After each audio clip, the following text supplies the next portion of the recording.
देखो आतिफ, मैं गुस्से में हूं, मुझसे मत उलझो। ऐसा ना हो कि सारा का सारा गुस्सा तुम पे निकाल दूं। देखो तो जरा, तुम मुझ पर गुस्सा निकालोगे।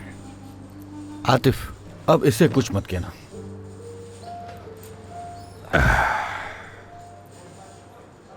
लेकिन मैं जॉब क्यों छोड़ रहा हूं अपनी? अगर उसने मेरे साथ धोखा किया तो क्या मैं जॉब छोड़ दूंगा अपनी? हो ही नहीं सकता ऐसा।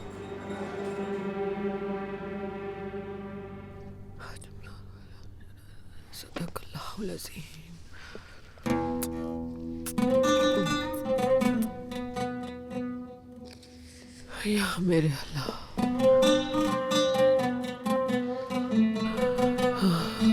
या अल्लाह, या अल्लाह, इस घर के रहने वालों के ऊपर रहम फरमा। तू मेरी दुआएं कबूल फरमा। अपनी हिफाजत में ले मेरे बच्चों को, मेरे बेटे को। या अल्लाह, उस चालाक लड़की की साजिशों से महफूज फरमा मेरे बेटे को। उसे मेरे बेटे से दूर कर दे। इस घर की खुशियां दोबारा लौटा दे।